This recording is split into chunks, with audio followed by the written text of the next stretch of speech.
Hello बच्चों, कैसे हैं आप सब? I hope you all are doing well. तो आज हम पढ़ेंगे कोल एंड पेट्रोलियम के बारे में। तो ये जो रिसोर्सेज हैं ये हमें कैसे हेल्प करते हैं, क्या हमारी डेली लाइफ में इनका यूज़ होता है और ये हमें एक्चुअल में कहाँ से मिलते हैं, right? So let's get into this topic. All living beings depend on some resources for their survival. The materials that are used by living beings for their survival and existence are called resources. Many of the resources that exist in nature and support the life of living beings are called natural resources. They are useful materials derived from the natural surrounding found on or under the earth's surface. They can be in the form of solid, liquid or gas. The air, water, sunlight, soil, forests, coal, petroleum and natural gas all are natural resources. In this chapter, we will learn about some exhaustible natural resources like coal and petroleum and natural gas which form the backbone of our energy requirement. तो जैसे देखा है हमने, जो सारे living beings हैं वो किस पे डिपेंडेंट है? किसी ना किसी रिसोर्स पे डिपेंडेंट है, राइट? कोई लाइट सोर्स पे डिपेंडेंट है, राइट? या कोई एनर्जी के कोई दूसरे सोर्स पे डिपेंडेंट है। तो कोई भी ऐसी चीज़ जो हमें कहाँ से, लिविंग बीइंग को सर्वाइवल के लिए और एग्जिस्टेंस के लिए चाहिए होती है, उसको हम क्या बोलते हैं? Resource, right? तो ऐसे बहुत तरीके के डिफरेंट सोर्सेज होते हैं, जैसे कि कुछ होते हैं नेचुरल रिसोर्सेज, लाइट, जो हमें नेचर से मिलते हैं, ठीक है, जो हमें सपोर्ट करते हैं, किसके लिए? लाइफ में सपोर्ट करते हैं, उसको हम क्या बोलते हैं? Natural resources. तो इन्हीं मटेरियल को हम पढ़ते हैं आज इस चैप्टर के अंदर। Now let's get to our next topic which is types of natural resources. Natural resources can be classified into two categories on the basis of their availability. Inexhaustible natural resources, okay? तो natural जो resources हैं वो हमें दो categories में defined करते हैं based on their availability, right? So first is inexhaustible natural resources, okay? The resources which are present in unlimited quantity in nature and are not likely to get exhausted in the near future by human activities are called inexhaustible natural resources. For example, sunlight, water, air, soil, etc. These are also known as renewable resources, as these resources can be replenished or reproduced easily in a relatively short period of time.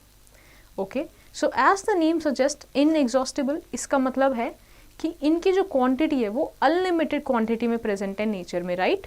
तो वो भी मतलब आने वाले समय में भी नहीं दिखता कि ये एग्जॉस्ट हो जाएंगे। तो इनके एग्जाम्पल क्या है? जैसे सनलाइट हो गया, वाटर हो गया, सॉइल, ये सारी चीज़ें में आती है रिन्यूएबल रिसोर्सेज में। इनफैक्ट ये क्या रिन्यू कर सकते हैं इनको शॉर्ट पीरियड में ही, right? Next come the exhaustible natural resources. The resources that cannot be replenished at the same rate at which they are used for the resources that are present in limited quantity in our nature and are most likely to get exhausted in the near future by human activities are called exhaustible natural resources. For example, forests, wildlife, coal, petroleum and natural gas. Okay? So as the name suggests, again, exhaustible resources कौन से हुए? जो कुछ समय बाद, right, कुछ समय बाद एग्जॉस्ट हो जाएंगे, ख़त्म हो जाएंगे। These resources can not be replenished, right? उनको वापस से रिप्लेनिश नहीं किया जा सकता, जो नेचर में एक लिमिटेड क्वांटिटी में प्रेजेंट है, जैसे कि क्या? फॉरेस्ट हो गए, वाइल्ड लाइफ, कोल, पेट्रोलियम, नेचुरल गैस, ये सारे। These are also known as non-renewable resources, right? As these resources take millions of years to form and cannot be replenished once they are exhausted, right? तो इनको हम और क्या बोलते हैं? Non renewable. क्यों? क्योंकि इनको बहुत मिलियंस ऑफ ईयर्स लगते हैं क्या रिप्लेनिश होने में वापस। Now let's get to our next topic which is fossil fuels. The fossil fuels produced from the remains of plants and animals buried under the earth millions of years ago are called fossil fuels. Fossils are dead and remains of plants and animals that lived on Earth millions of years ago. Fossil fuels are exhaustible natural resources. Fossil fuels provide the energy to power everything from the aeroplane to rocket in the sky to the cars on the road. Coal, petroleum and natural gas are the primary fossil fuels. Okay? तो fossil fuels क्या होता है? Fossil fuels basically जो plants और animals जो बहुत ही millions of years पहले अर्थ के नीचे बरी हो गए थे, राइट, उनको हम क्या बोलते हैं? Fossil fuels.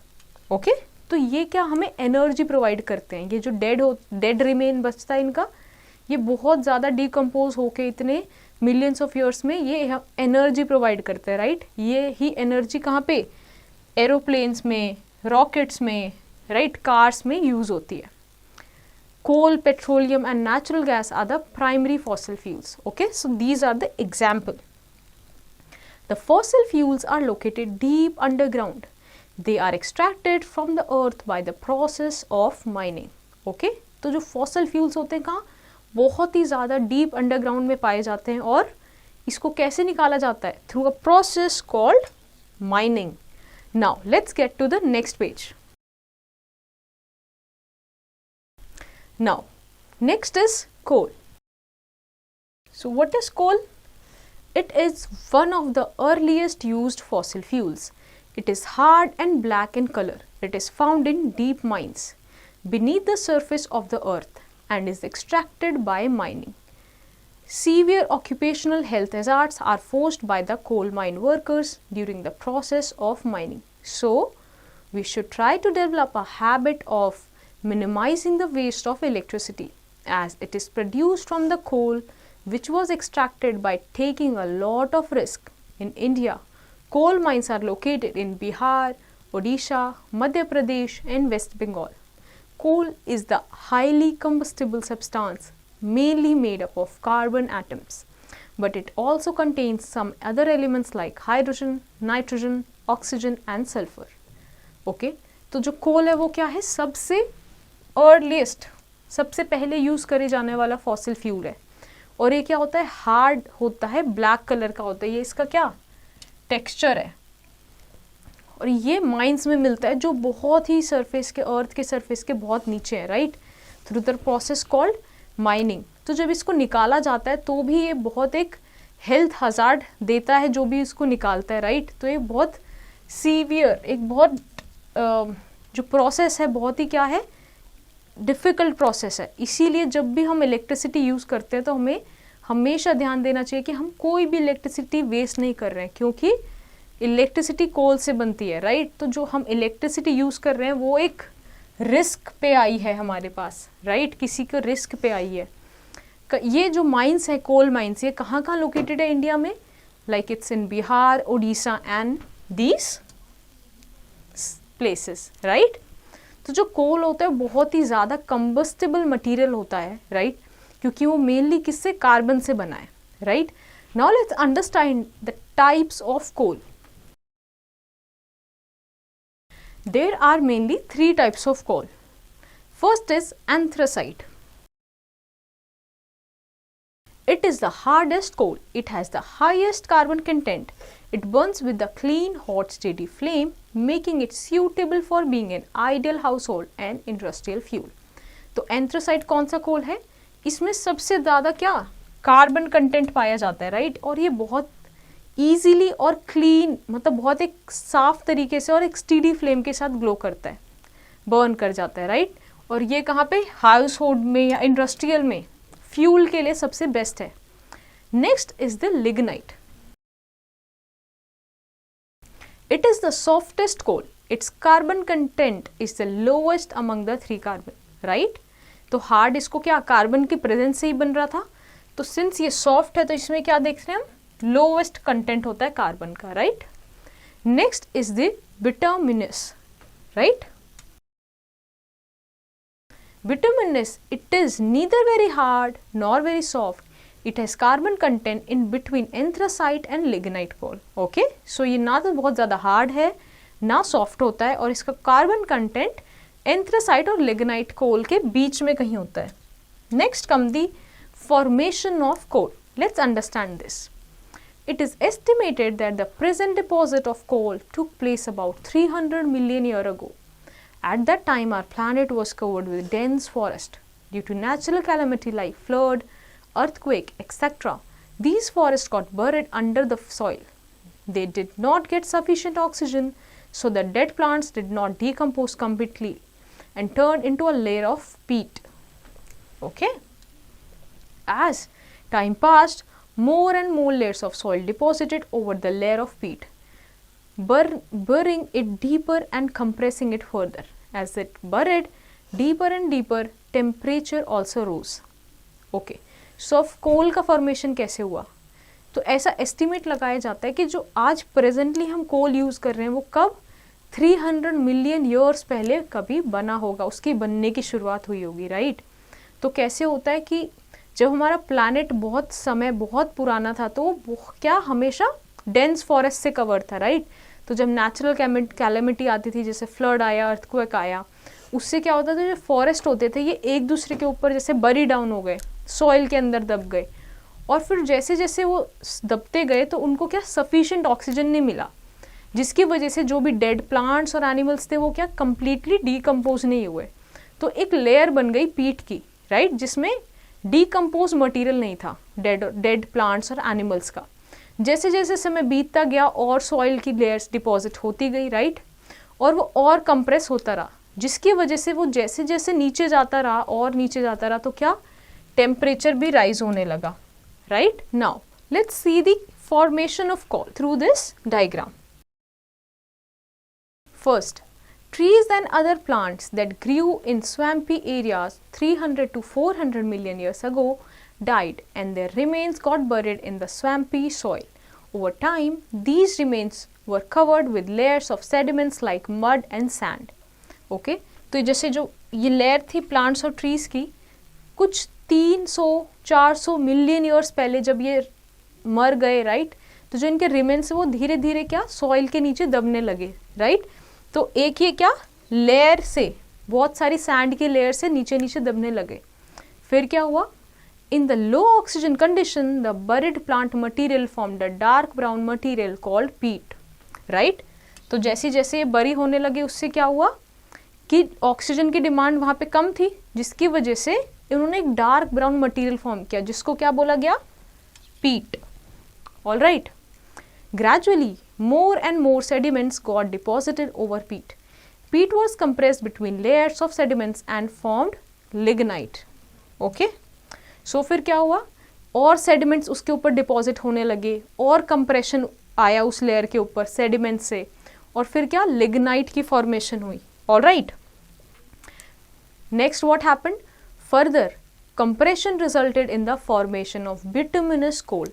ओके, तो और जब कंप्रेशन हुआ तो क्या बिटुमिनस कोल का फॉर्मेशन हुआ। Even further compression resulted in the formation of anthracite, right. After more compression फिर क्या फॉर्मेशन हुआ, एंथ्रासाइट का फॉर्मेशन हुआ, right. This is how formation of coal happened. Now let's get to a question, what is carbonization?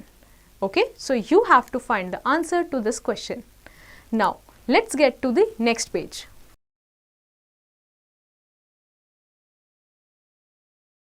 High pressure and temperature, the layer of peat slowly converted to lignite coal.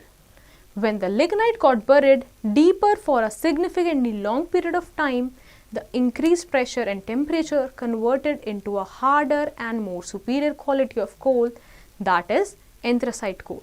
The coal is processed to form useful products such as coke, coal tar and coal gas. All right, तो with time जैसे जैसे पीट बहुत ज़्यादा compression की तरफ जाता रहा, राइट, टेम्परेचर नीचे जाते जाते इंक्रीज होता रहा, तो डिफरेंट टाइप के कोल्स क्या हुए, बनने लगे, जैसे लिग्नाइट बना, राइट, एंथ्रासाइट बना। ओके, अब जो कोल है उसको प्रोसेस करके बहुत सारे यूजफुल आइटम्स लोगों ने यूज़ करने स्टार्ट किए, विच वर coal, coal tar, right? So let's understand the uses of coal. Coal is used as a domestic fuel for cooking and heating. Okay, तो हम इसको किसकी तरह, फ्यूल की तरह के यूज करते हैं हीटिंग में और कुकिंग में। Next, coal is used in thermal power plants to generate electricity. In these plants, coal is used to heat water in a boiler to produce steam. This steam is used to run a turbine to produce electricity, right? तो अब देखो कोल से कैसे electricity बनती है. कोल कहाँ use होता है? थर्मल पावर प्लांट में. वहाँ पे कोल यूज़ होता है हीट करने के लिए वाटर को. जब बॉयलर्स में क्या करते हैं, वाटर को हीट करते हैं तो स्टीम प्रोड्यूस होता है. ये स्टीम प्रोड्यूस होने से एक टर्बाइन होता है, राइट? एक फैन के तरीके से एक टर्बाइन होता है जो जब क्या होता है, घूमता है तो क्या होता है, इलेक्ट्रिसिटी बनती है, right?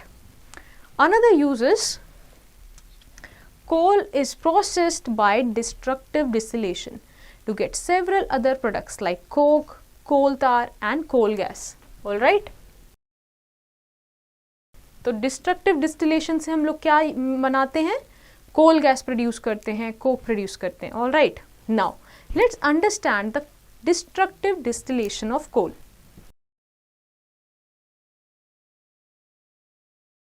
Destructive distillation of coal is done by heating it strongly at about 100 degrees Celsius in the absence of air. Useful products like coal, coal tar, coal gas, etc. are obtained during this process. Okay?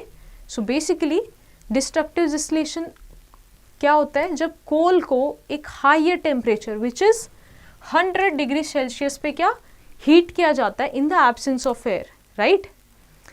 Products like coal, coal tar, gas, ये सारी चीज़ें क्या इससे obtain होती है. Now let's understand the characteristics and uses of various coal products. Okay, so coal tar, what are the characteristics? It is a thick black liquid which is a mixture of many hydrocarbons. It has an unpleasant smell. It is used to produce many substances for manufacturing different products like dyes, detergents, explosive, plastic paints, synthetic fiber, perfumes, disinfectants like naphthalene ball, pesticides in construction of roads. All right? तो कोल तार कैसा होता है? Thick black liquid होगा जिसमें बहुत सारे mixture है किसका? हाइड्रोकार्बन का. इसकी एक अनप्लीजेंट स्मेल होती है और ये जनरली किस काम आता है? ये dyes, detergent, perfume, synthetic fibres, ये ऐसे टाइप के जो प्रोडक्ट्स होते हैं उनको बनाने के लिए काम आता है, राइट? कंस्ट्रक्शन में भी काम आता है ये. Next product is coal gas. It is a mixture of hydrogen, methane and carbon monoxide. It has a high calorific value. Okay? So basically किससे है? मिक्सचर किसका है? हाइड्रोजन, मीथेन और कार्बन मोनोऑक्साइड का. जो कोल गैस होता है उसका क्या होता है? हाई कैलोरिफिक वैल्यू होता है. All right, now it is used as a gaseous fuel in industries. Okay, and an illuminating agent for gas lighting and in camping on outdoor activities. So कहाँ पे यूज़ होता है? Industries में gaseous fuel की तरह use होता है और एक इल्यूमिनेटिंग एजेंट की तरह भी यूज़ होता है. कहाँ पे? जब हम कैंपिंग करते हैं या लाइटिंग में. All right, next point. So where is coke? It is porous but tough black substance, right? It's a pure form of carbon. तो कोक क्या होता है? एक टफ ब्लैक सब्सटेंस है और ये प्योरेस्ट फॉर्म ऑफ कार्बन होती है, राइट? प्योर होता है इसमें carbon. It act as an agent in the extraction of metals from their ores. It helps in the manufacturing of steel and industrial fuels like water gas and producer gas, right? तो basically किसमें metal का जो extraction है उनके ओर से उसमें एक बहुत इंपॉर्टेंट रोल प्ले करता है. वहीं पे जो स्टील का मैन्युफैक्चरिंग है या इंडस्ट्रियल फ्यूल्स जैसे वाटर गैस और प्रोड्यूसर गैस, इनके मैन्युफैक्चरिंग में भी हेल्प करते हैं, right? Next is ammoniacal liquor. It is a mixture of ammonia and other nitrogenous compounds which are dissolved in water. Okay, तो अमोनिया और जो उसके नाइट्रोजन कंपाउंड है उसका एक मिक्सचर होता है which are dissolved in water. It is used in the manufacture of fertilizers. ये कहाँ काम आता है? फर्टिलाइजर्स की मैन्युफैक्चरिंग के लिए. So now let's get to an information. Coal was used for street lighting in the first time in London in 1810. and in New York around 1820. Now, coal gas is more used as a source of heat rather than light.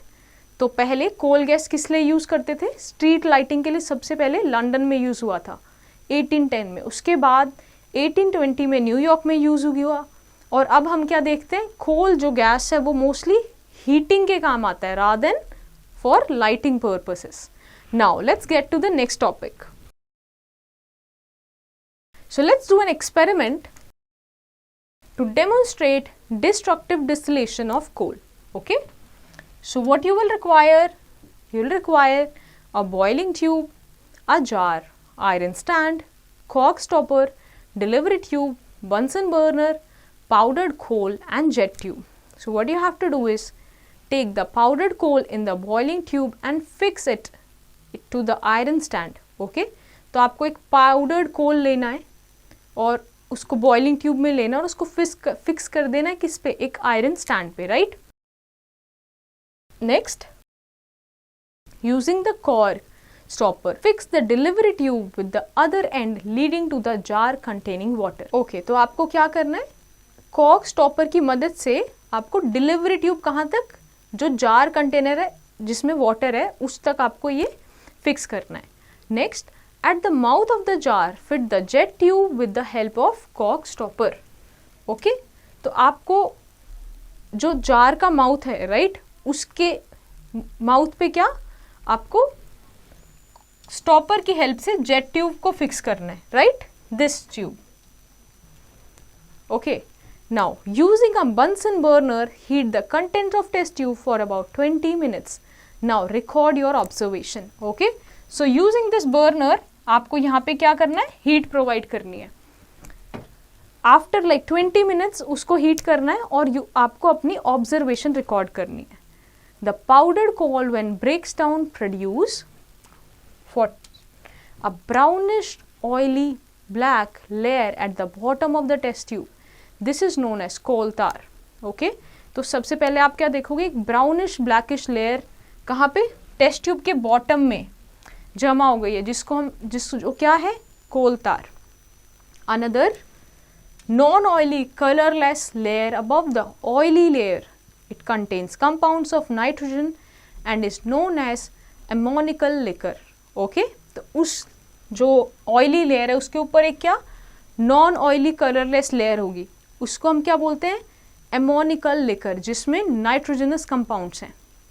तीसरी चीज हमें क्या देखने को मिलेगी, a colorless gas which burns at the mouth of the jet tube. This is coal gas, right?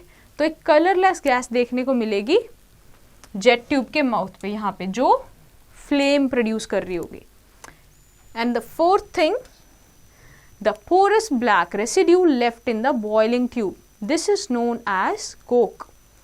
और क्या हमें मिलेगा देखने को, एक ब्लैक पोरस मटेरियल यहाँ पे दिखेगा हमें, वो एक्चुअली में क्या है, that is Coke. So basically इसी चीज को हम अगर एक रिएक्शन के फॉर्म में देखें तो coal when heating in the absence of air produces coke, coal tar, coal gas and ammoniacal liquor. Alright, तो हमें इससे क्या मिला समझने को, destructive distillation of coal is carried out in the absence of air which breaks down coal into coke, coal tar, coal gas and ammonical liquor. Right? Now let's get to our next topic, which is petroleum, the black gold. Today we have so many means of transports like buses, cars, scooters, motorbikes, etc. These vehicles have made traveling comfortable and fast. All these vehicles require diesel or petrol to run. These fuels are products of another type of fossil fuels which exist in liquid form. It is called petroleum or crude oil. It is a dark colored, viscous, foul smelling and flammable liquid consisting of a complex mixture of hydrocarbons mixed with oxygen, sulfur, nitrogen and other elements in varying proportions. So basically आजकल क्या है, हमने देखा transport के लिए different varieties हैं हमारे पास, जैसे कि बसेस हो गए, कार्स, मोटर बाइक्स, राइट, जो हमें कंफर्टेबल और एक फास्ट मोड ऑफ ट्रांसपोर्ट देता है. बट ये सारी चीज़ से किससे चलती हैं, फ्यूल से चलती हैं, और ये सारे जो फ्यूल हैं एक दूसरे टाइप के फॉसिल फ्यूल से बने हैं जिसको हम क्या बोलते हैं, पेट्रोलियम या फिर क्रूड ऑयल, राइट। ये कैसा एक डार्क कलर्ड का मटेरियल है, विस्कस होता है, फाउल स्मेल होती है, और क्या, फ्लेमेबल, मतलब इसमें आग जल्दी लग जाती है, राइट। इसमें कॉम्प्लेक्स मिक्सचर ऑफ हाइड्रोकार्बन्स होते हैं जैसे कि ऑक्सीजन, सल्फर, नाइट्रोजन और कुछ अलग elements, right. Now let's get to a question that how petroleum is formed. Let's understand this. It is believed that petroleum was formed by decaying of sea organisms that lived million years ago. When these organisms died, their bodies sank to the bottom of the sea and were covered by several layers of sand and mud. These sea organisms decompose gradually and effect of heat, pressure and the action of the anaerobic bacteria ultimately led to the formation of petroleum and natural gas. तो ये basically कैसे बना petroleum, जो सी organisms थे, right, ऐसा माना जाता है जो सी ऑर्गेनिजम्स थे वो डीके जब होने लगे बहुत ही मिलियन ईयर्स पहले, तो क्या हुआ कि वो मर गए और जो सी का जो नीचे वाला सी बेड होता है, राइट, उसमें नीचे नीचे दबते चले गए, फिर उसके ऊपर और लेयर ऑफ सैंड आ गया, मड आ गया, राइट। ऐसे ही वो डीकम्पोज होते गए और फिर एनारोबिक बैक्टीरिया की वजह से तब वो अच्छे से डीकम्पोज हो गए, तो क्या मटेरियल बना, पेट्रोलियम और नेचुरल गैस का प्रोडक्शन हुआ, right. So now let's get to the next page. Extraction of petroleum. अभी हमने देखा कि पेट्रोलियम कैसे बना था, right. Now let's see and understand the extraction of petroleum. Underground petroleum is found trapped between two layers of sedimentary rocks, usually under the sea. In Latin, the word petro means rock and oleum means oil. So petroleum means rock oil. It is extracted by drilling holes through the rocks. These holes are called oil wells. The depth of these oil wells is about 6 miles into the earth. Petroleum is pumped out of the wells by using special machines installed by oil companies. All right. तो जो underground जो petroleum है वो किस दो layers के बीच में हमें मिलता है, सेडिमेंट्री रॉक्स की दो लेयर के बीच में हमें ये मिलता है, राइट, सी में। तो पेट्रोलियम दो वर्ड से मिलके बना है जिसको हम क्या बोलते हैं, petro and oleum. Petro means rock and oleum means oil, right. So petroleum का क्या मतलब हुआ, रॉक ऑयल, राइट। ये कहाँ से मिलता है, ये रॉक में जो है वहाँ पे ड्रिलिंग करने से, राइट, उन वहाँ से एक्सट्रैक्ट करे जाता है। तो जितने वो बहुत नीचे नीचे, राइट, हमारे जो अर्थ के नीचे बहुत सारे रॉक्स हैं, राइट, वहाँ पे जब क्या हम ड्रिलिंग करते हैं तो कैसे ये होल्स में से कैसे रॉक ऑयल में से ऑयल वेल्स निकलते हैं, राइट। जब उतने डेप्थ में ये वेल्स बनाए जाते हैं which is around like 6 miles into the earth, इतना डेप्थ में जाके हमें क्या मिलता है, पेट्रोलियम मिलता है। फिर एक स्पेशल मशीन्स के इंस्टॉल करने की वजह से क्या इनको ऊपर पंप किया जाता है, right. Now let's get to an information. India's first oil well was found in Assam, Digiboi. Most of the oil fields are located in Assam and Gujarat. Bombay High has the largest offshore of fields. So first oil कहाँ पे देखा गया था, आसाम में, right. और उसके बाद बहुत सारी ऑयल की जो फील्ड्स हैं वो आसाम में, गुजरात में पाई जाती हैं। Now let's understand petroleum refining, कैसे पेट्रोलियम रिफाइन होता है। Since petroleum is a mixture of solid, liquid and gaseous hydrocarbons with traces of salts, rocks, particles and water, so it cannot be used in the crude form, right? जो petroleum है वो क्या solid और liquid gaseous hydrocarbon से मिलके बना है, उसमें कुछ सॉल्ट्स भी हैं, कुछ रॉक पार्टिकल्स भी हैं, वाटर भी हैं। सो क्या इसको हम क्रूड फॉर्म में, मतलब उसी फॉर्म में यूज़ नहीं कर पाते, right. These constituents need to be separated from each other. This process of separating different constituents of petroleum is called refining. This process is done by fractional distillation. All right. तो ये जो constituents हैं इसमें present है, इनको separate करना important है इसी प्रोसेस को हम क्या बोलते हैं सेपरेशन के? Refining, right? This process is done by what? Fraction distillation, ठीक है? तो रिफाइनिंग का प्रोसेस को हम बोलते हैं fraction distillation.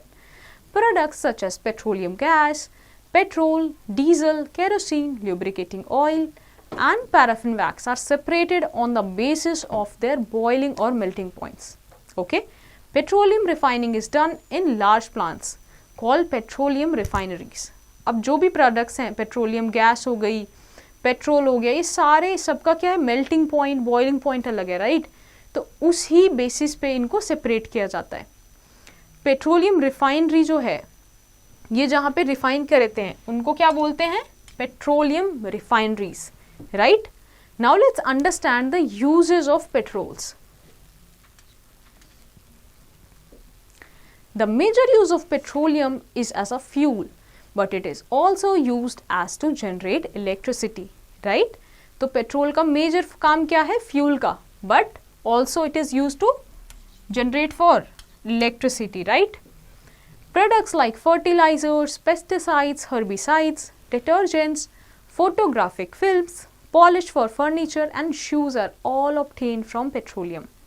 Due to its great commercial value, it is also referred to as black coal. अब देखो ये किस में यूज़ होता है? फर्टिलाइजर्स बनाने में, पेस्टिसाइड्स, फोटोग्राफिक फिल्म, फर्नीचर के पेंट में, राइट? तो जब इसका इतना ज़्यादा कमर्शियल यूज़ है, इसीलिए इसको क्या बोलते हैं हम? Black gold, right? Next, the chemical compounds obtained from petroleum are called petrochemicals. These are the starting ingredients for preparing various products like plastic, asphalt used in road construction, synthetic rubber used in tires, synthetic fibers like polyester, nylon and acrylic. Alright, तो ये जो chemical compound है जो petroleum से आते हैं, इनको हम क्या बोलते हैं? पेट्रोकेमिकल्स. ओके, यही जो कंपाउंड होते हैं क्या? स्टार्टिंग इंग्रेडिएंट है प्लास्टिक बनने का, टायर बनने का, राइट? सिंथेटिक, पॉलिस्टर, नाइलॉन, इन सबको बनाने का. Now let's get to a question. Why is one advised not to use telephone or lighter at the petrol pump? Okay, so you have to find the answer to this question. Now let's study various products of petroleum and their uses. So, one of the product is petroleum gas or LPG. It is used as a fuel in gas stoves and industries. It is cracked to form carbon and hydrogen. All right? तो petroleum gas कहाँ पे? Gas stoves में या industries में as a fuel use होती है.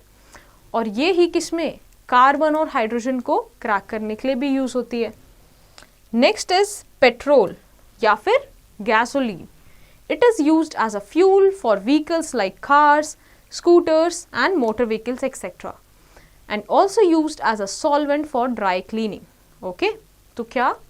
Cars के, scooter और इसमें अगेन फ्यूल्स की तरह यूज होती है और ड्राई क्लीनिंग में भी सॉल्वेंट की हेल्प करती है. Now let's get to the next page.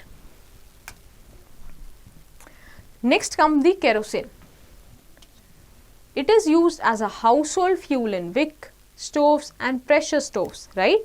In a purified form, it is used as an aviation fuel. Kerosene अगर जो हाउस होल्ड में फ्यूल की तरह यूज होता है लाइक प्रेशर स्टोव्स में और या विक स्टोव्स में, अगर ये प्योरीफाइड फॉर्म में होता है तो ये कैसे? एविएशन फ्यूल की तरह काम करता है, right? Next comes the diesel as a fuel to run heavy vehicles such as trucks, buses, tractors, etc. and generators and train.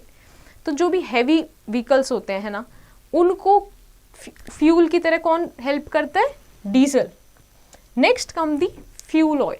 It is used in industrial heaters and boilers, right? तो fuel oil कहाँ पे? Industrial heater और boilers में देखने को मिलता है. Next is lubricating oil. It is use for lubricating moving parts of machine, right? तो कैसे जो मशीन्स होती हैं उसमें कांस्टेंट इजी मूवमेंट के लिए ल्यूब्रिकेटिंग ऑयल यूज होता है. Next come the paraffin wax.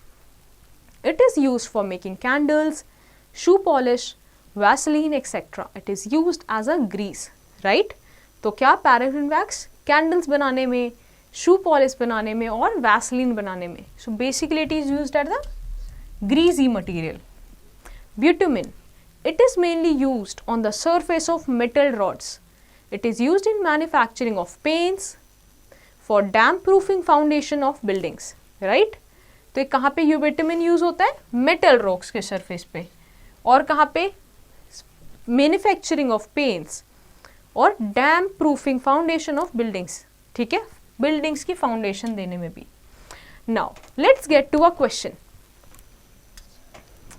If LPG is an odorless gas, then how do we detect a gas leakage? Yeah, very interesting question. So you have to find this question by yourself, right? Now let's get to a question. So basically you have to name. मेरी skip कर दिया. हाँ बोलूँगी नहीं, but मेरे को ध्यान नहीं था ना क्या बोलना था इसमें. Now let's get to these questions. So you have to do the question by yourself. Name the following and match the following columns. All right. Now let's get to the next topic, which is natural gas.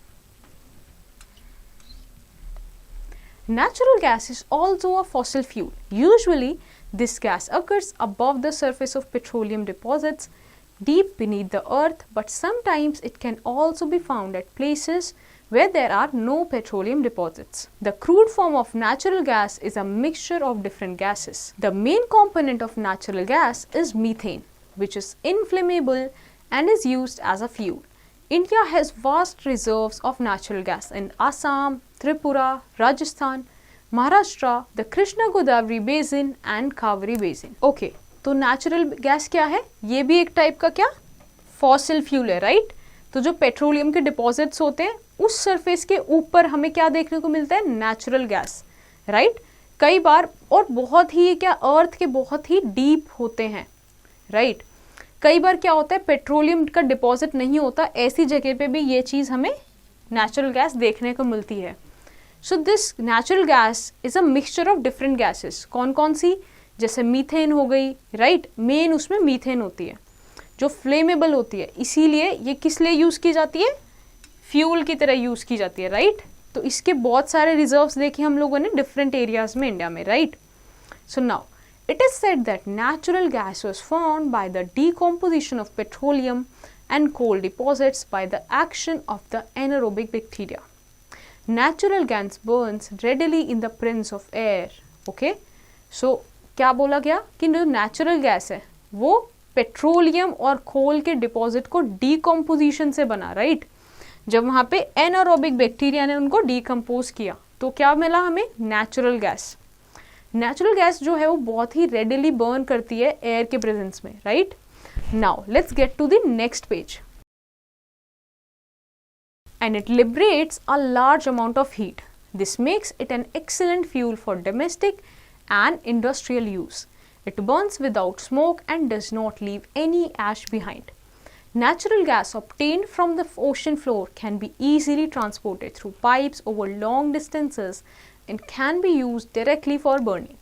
Natural gas piped in homes, factories and industries from the source is known as piped natural gas, PNG.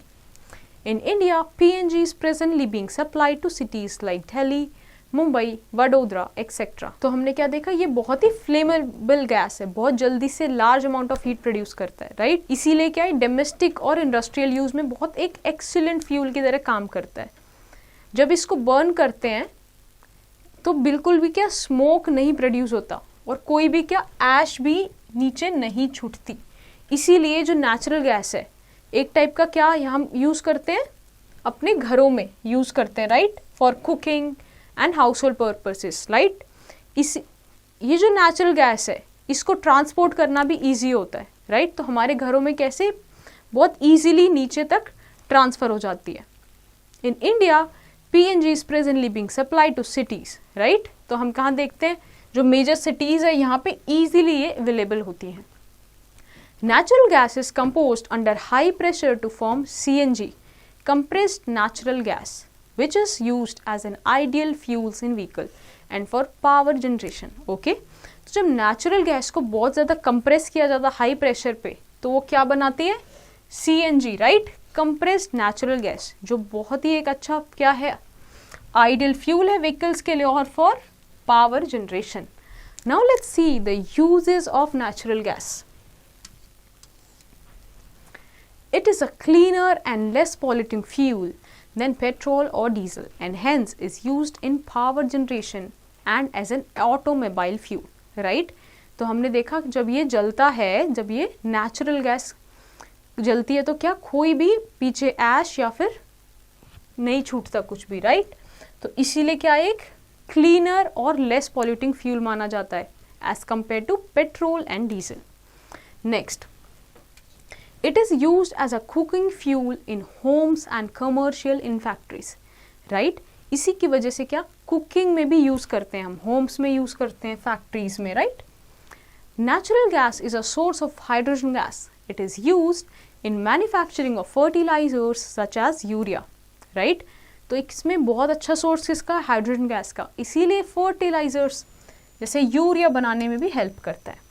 Natural gas is used to manufacture carbon needed in rubber industry. तो again किसमें, carbon की manufacturing में ये help करता है, right? Now let's understand the pollution caused by burning fossil fuels. When we burn fossil fuels at home, in automobiles and at factories, toxic gases such as carbon dioxide, carbon monoxide, sulfur dioxide and nitrogen oxide are released in the air, which act as pollutants, right? तो जैसे जो भी हम fossil fuel जब burn करते हैं automobile में या फैक्ट्रीज में या इवन घरों में भी, तो एक टॉक्सिक गैस जैसे carbon dioxide, carbon monoxide, sulphur dioxide, ये सब रिलीज होते हैं एयर में, राइट? और ये क्या करती हैं, पॉल्यूट करती हैं, राइट, एयर को. Carbon monoxide is a poisonous gas and is detrimental to our health. Carbon dioxide released in atmosphere traps the heat that reaches the earth. This is known as greenhouse effect. Excessive carbon dioxide emission results in trapping of more heat than desired, leading to global warming, which melts the polar ice caps, thus flooding coastal regions of the earth. So basically क्या है, ये जो सारी gases होती हैं हमारे health के लिए भी बहुत ज़्यादा डेट्रीमेंटल है. कैसे?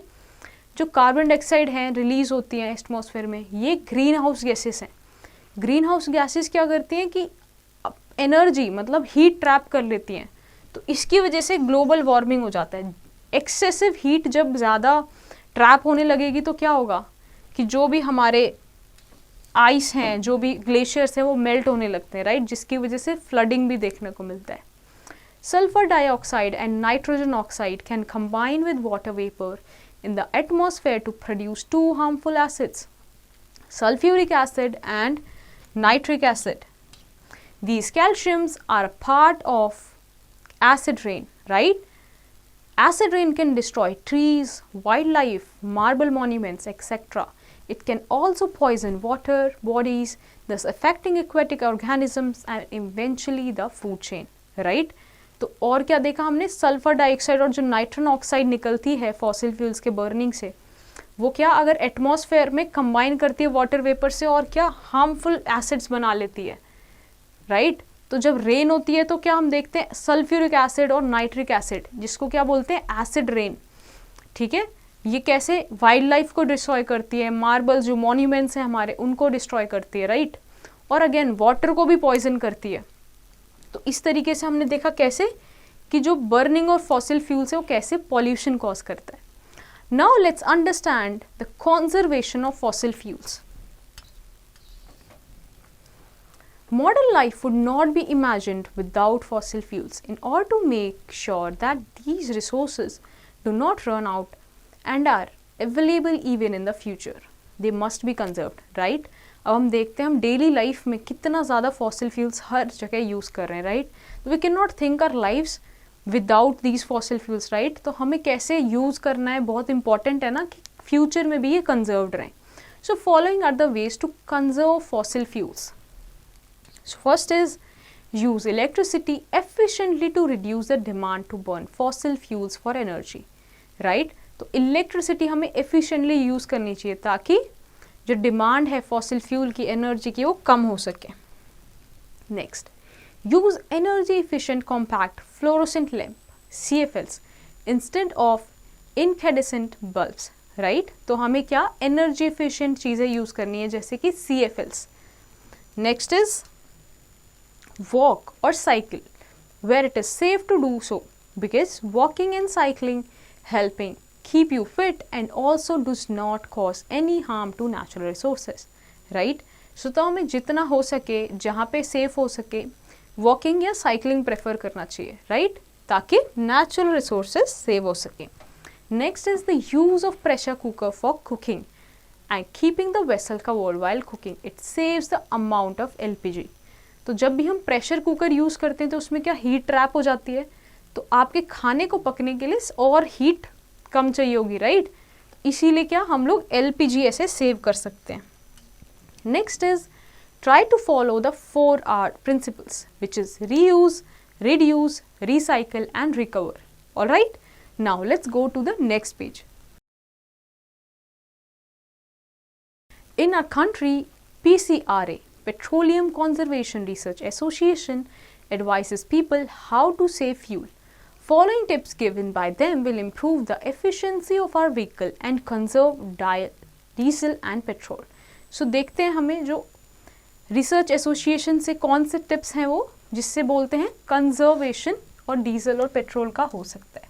सो avoid fast start and sudden braking of automobiles, right?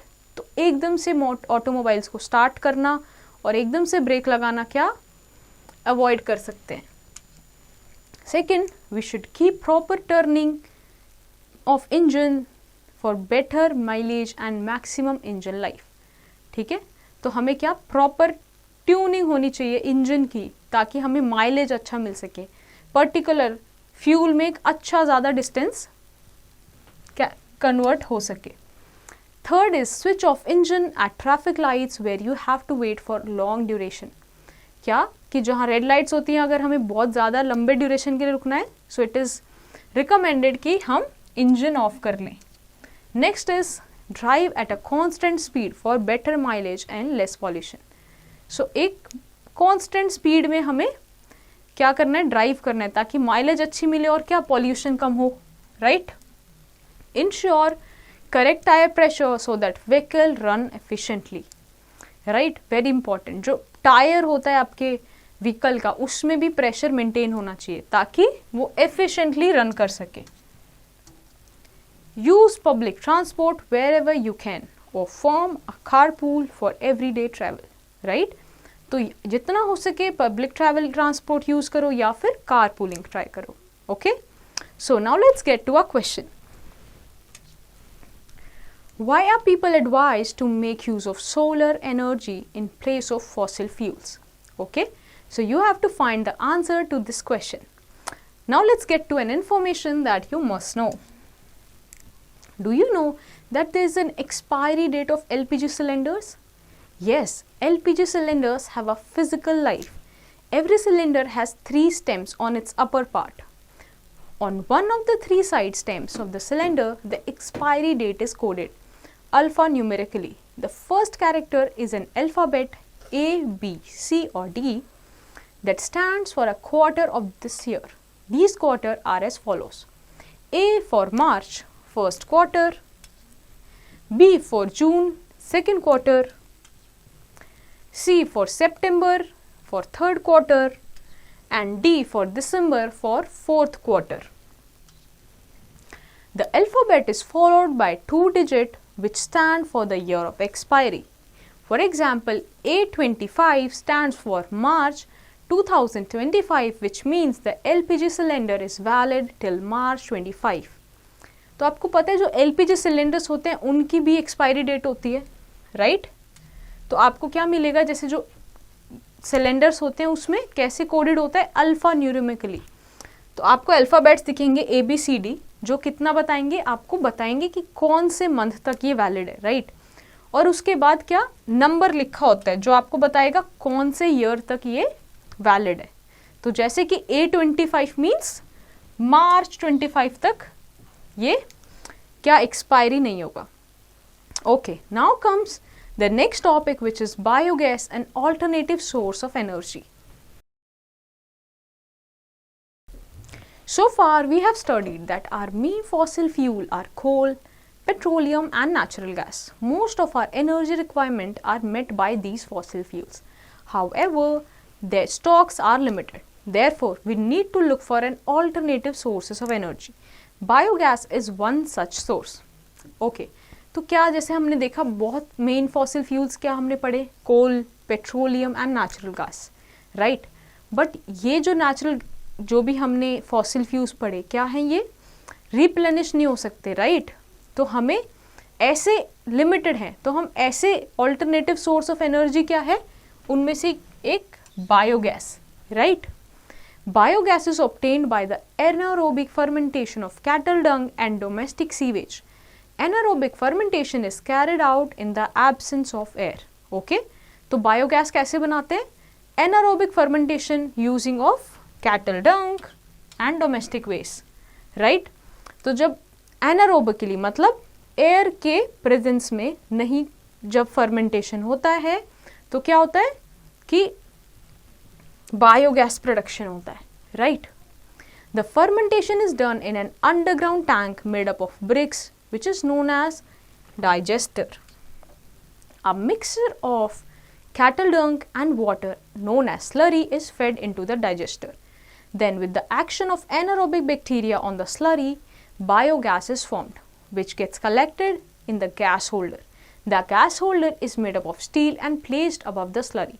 The holder moves up when the gas collects and in it and moves down when the gas is drawn from it. The gas is being drawn from the gas holder through a pipe known as outlet pipe. The biogas is a mixture of methane, carbon dioxide, hydrogen, hydrogen sulfide, but methane being the major component. तो क्या होता है, एक digester होता है, right. उसमें जो भी आपका हाउस होल्ड वेस्ट है या काउ डंग है तो उसमें डाल दिया जाता है और उसको बिल्कुल सील कर दिया जाता है. तो अब जब ऑक्सीजन की प्रेजेंस नहीं है तो जो एनारोबिक बैक्टीरियाज होते हैं वो इस पे वर्क करते हैं और इसको डाइजेस्ट करते हैं, राइट. तो इसको जब डाइजेस्ट करते हैं तो क्या निकलता है, बायोगैस निकलती है. तो ये बायोगैस किससे, एक आउटलेट पाइप से बाहर की तरफ हम फॉर आर पर्पस हम इसको यूज़ कर लेते हैं. तो जो बायोगैस है वो किसका मिक्सचर है, मीथेन का, carbon dioxide, hydrogen and hydrogen sulphide majorly, but इसमें क्या मीथेन प्रोड्यूस होता है. Now let's get to the next page. Methane on burning gives carbon dioxide and water vapor. It burns completely and leaves no burnt carbon particles or poisonous carbon monoxide. Therefore, it is a much cleaner and safer fuel.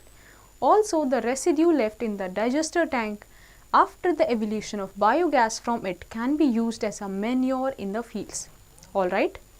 तो जो methane gas है जो biogas में mostly present होती है वो burning के बाद भी क्या देती है, carbon dioxide and water vapour. It burns completely and leaves no unburned particles. Since वो पूरी बर्न हो जाती है, ठीक है, और कोई भी अनबर्न्ड पार्टिकल नहीं देती, इसीलिए काफ़ी एक क्लीनर और सेफर फ्यूल माना जाता है, राइट. इनफैक्ट जब बायोगैस प्रोड्यूस करते हैं तो उसके डाइजेस्टर टैंक में भी जो भी लेफ्ट बच जाता है रेसिड्यू, वो भी किस लिए काम आ जाता है, मैन्योर के फील्ड में काम आ जाता है. Biogas can be put up easily in rural India because of adequate availability of cow dung in rural areas, right.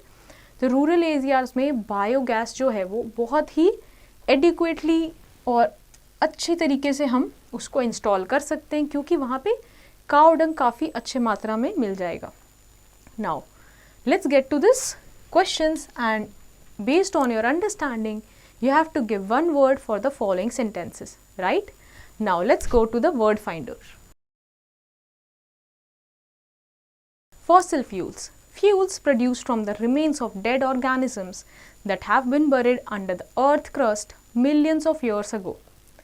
Coal gas. A gaseous mixture produced by destructive distillation of coal and used for heating and lighting. Petroleum refinery. An industrial plant for purifying crude petroleum. Natural gas, a fossil fuel which usually occur above the surface of petroleum deposits. Petrochemicals, compounds obtained from petroleum or natural gas. Global warming, an increase in the average temperature of the Earth's atmosphere. Digester, an underground tank made up of brick. Now let's take a look on these following points. A natural resource is anything on or under the earth's surface that people use to meet their needs. If a resource cannot be replenished at the same rate at which it is used, or if it takes a long time to be replaced, then it is considered to be exhaustible resource. For example, forests, wildlife, etc. The resources which are present in unlimited quantity in our nature are not likely to get exhausted in our future are called inexhaustible resources. For example, sunlight, water, air, etc. Coal is a fossil fuel which is hard and black in color. It is a mixture of free carbon and compounds of carbon, oxygen with a small amount of sulfur and nitrogen. The process of heating coal in the absence of air is called destructive distillation. Coke is a clean, light fuel produced when coal is strongly heated in the airtight oven. Now let's go to the next page. Coal tar is a black oily material resulting from the destructive distillation of coal. Petroleum is a dark, viscous, foul-smelling and flammable liquid consisting of a complex mixture of hydrocarbons and other organic compounds. The refining of petroleum products produces petroleum gas, petrol, diesel, kerosene, lubricating oil, paraffin wax and bitumen. The method used in refinery is called fractional distillation. It is based on the fact that different components of petroleum have distinctly different boiling points. Natural gas is directly supplied through pipes and is used as a cooking fuel in homes and is used commercially in factories. Fossil fuels should be conserved and used judiciously so that they can be used by generations to come. Biogas is an alternative source of energy which is obtained by the anaerobic fermentation of cattle dung and domestic sewage. I hope ये chapter आपको समझ आया होगा, right? So based on your understanding, you have to do the following exercise in your homework.